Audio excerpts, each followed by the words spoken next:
The High Court in Bloemfontein has ruled that the ANC's Free State provincial conference cannot go ahead this weekend as scheduled. Judge Corne van Zyl ruled today that recent ANC meetings were irregular and in breach of the ANC's constitution. At the same time, the case brought against the provincial ANC in the Northwest Province over the legitimacy of the Bojanala Regional Conference is underway in the High Court in Mahikeng, while the ruling party contests highly anticipated by-elections in Lesiba Free State. Well, to talk to us about the implications of what the ANC finds itself in, we're joined by Professor Lesiba Teffo in our Pretoria studios. Very good afternoon to you, Professor. The latest on ANC factional battles that end up in courts, both in the Free State and the Northwest. Won't you give us your thoughts on the impact thereof leading up to the much-anticipated elective conference in about 2 weeks' time? Good afternoon. Some might say it's a dress rehearsal of what could transpire in December. We are talking about 3-4 court cases pending and others going on.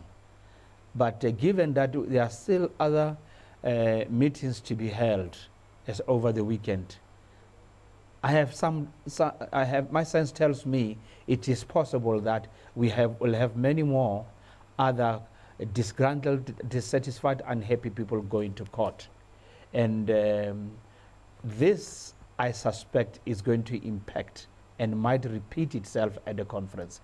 Listen to the reasons what the people are advanced and ask yourself if they may not apply or obtain in the next 2-3 weeks at the electric conference. One, the court says you have not acted consistent with the ANC constitution. Are we sure that right now, as we prepare for the national elective conference, that the ANC national constitution itself is not being violated? Are they abiding by the procedures and the protocols that would say, now we are ready, we can start, and nothing has been affronted? I'm thinking that there are those who are waylaying, waiting by the wings to say, to raise a red flag when they are about to start on the 20th, that you have not followed procedure.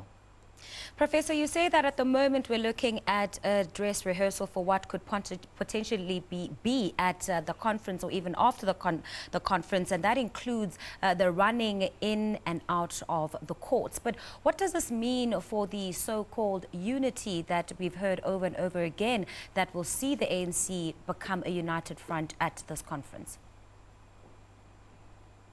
That is a pipe dream. I was one of those who told them when they were going to Polokwane that you are hating yourself so much and you are traumatizing the soul of the organization to a point where I can't see you the following day embracing each other and move on and say we are one united soul. Human beings are not like taps of water. You close and open as you please. There are emotions, there are interests, and all those things do count at the end of the day. Right now, I hear the president, even in the media today, that he's concerned about the possible collapse of the conference. And some suspect he's the architect of the potential collapse of the conference itself. And there are two factions, right, clearly delineated. That is Nkosazana and Cyril. Now, given that, some would say the faction that is very likely to collapse the conference based on the possible loss of power is Nkosazana 1.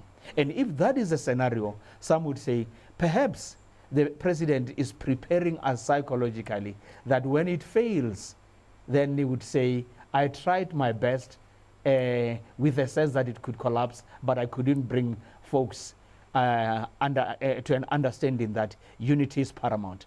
If indeed it was about unity, I dare say the president ought not to have endorsed Nkosazana to contest these elections. For he himself, he was faced with a similar situation in 2007. And men and women within the organization and outside stood up in his defense and said, it cannot be, for the constitution of the ANC, the tradition and the practice says the deputy shall succeed or accent to the throne of the ANC. Now, in this instance, it's a rehearsal of the previous thing, and he himself is in the forefront of dividing the organization. And I dare say, it's unfortunate for the president, for during his reign, the ANC might experience at least a minimum of 4 splits. We have had COPE, we have had EFF, and we are having now Makhosini Khoza, who might go with a few souls. And after the elections, I suspect there will be a split, and that would be 4 splits under his watch. So unfortunate. All right, Professor, thank you very much. That's where we'll leave it. Thank you so much for your insight this afternoon.